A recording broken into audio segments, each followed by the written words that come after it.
Assoadou, bonjour. Bonjour. On attend toujours la décision de la Cour pénale internationale concernant la remise en liberté provisoire de Laurent Gbagbo. Vous êtes toujours confiant ? Plus que jamais confiant. Parce que vous voyez, quelqu'un qui a accusé des crimes les plus abominables de la terre, comme je dis toujours, de tous les péchés d'Israël, on envoie contre lui 82 témoins en charge, on envoie contre lui des images montées, toutes pièces, et à la fin de l'audition de ces 82 témoins, les juges eux-mêmes ont jugé que ce n'était plus la peine que les avocats de M. Laurent Gbagbo présentent des témoins.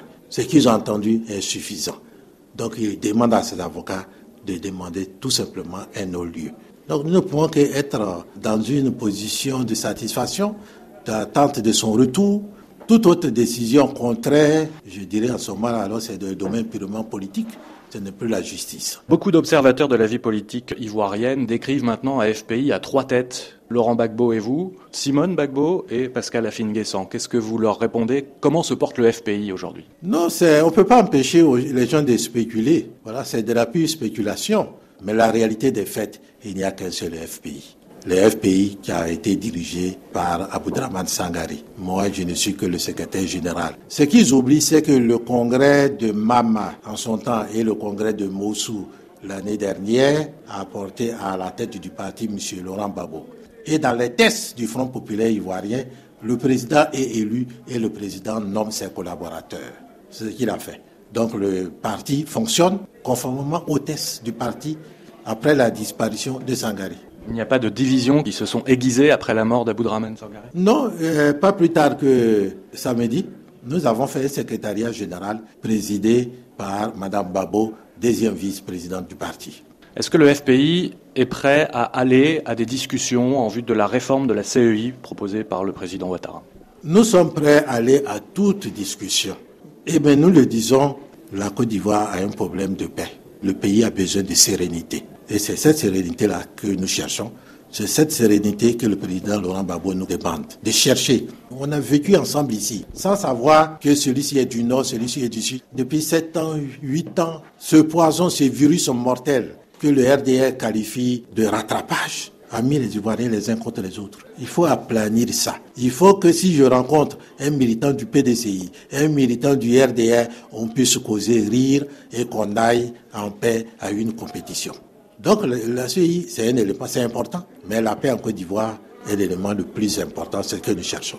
Henri Konan-Bédier, récemment dans une interview, expliquait avoir eu l'accord de Laurent Gbagbo pour parler avec le FPI d'une éventuelle plateforme de l'opposition en vue de 2020. Quelle est la position du FPI ? Le FPI, sur recommandation du président Laurent Gbagbo, nous devons discuter avec tous les partis politiques sans exception. Le PDCI, certainement, ces cadres qui veulent aussi peut-être la paix, ont contacté des militants FPI. Mais il n'y a aucun accord entre le président Laurent Gbagbo et le président Bédier. Mais est-ce que c'est envisageable une alliance ou une plateforme dans laquelle on trouverait notamment le PDCI et le FPI ? Nous, aujourd'hui, notre ligne d'action est que tous les partis politiques, PDCI, FPI, RDR et les autres, tout le monde se mobilise pour que la paix qui n'a pas été faite soit faite. C'est ça que nous cherchons. Le reste vient après. Il ne faut pas soigner une plaie sans l'avoir nettoyée.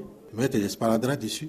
Le résultat, qu'est-ce que vous allez avoir ? C'est ce qu'on voit au plateau, c'est ce qu'on voit à Bassam, c'est ce qu'on voit à Port-Boué, c'est ce qu'on a eu à Boboga pour les élections municipales. On finit avec des morts. Il faut finir avec ça.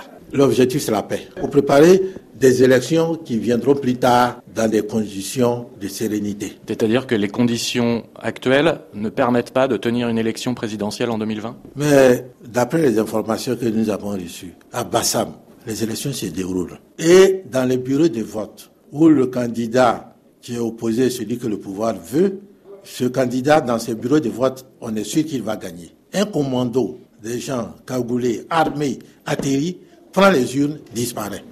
Si par hasard, ceux qui étaient là avaient résisté, ils allaient les abattre. Donc 2020, c'est trop tôt pour résumer ? 2020, les Ivoiriens doivent dès maintenant construire la paix dans leur pays. Que devra faire Laurent Gbagbo s'il rentre dans les semaines ou les mois qui viennent ? Mais ce qu'il pense faire, ce qu'il nous a dit de faire. Faire que l'Ivoirien n'ait pas peur de l'autre. Faire que les Ivoiriens ne se gardent pas en chien de faïence. Sinon, on ne peut pas construire ce pays. Nous avons besoin de toutes les intelligences, de toutes les ethnies. Mais est-ce qu'il est candidat aux prochaines élections pour mener un programme de ce...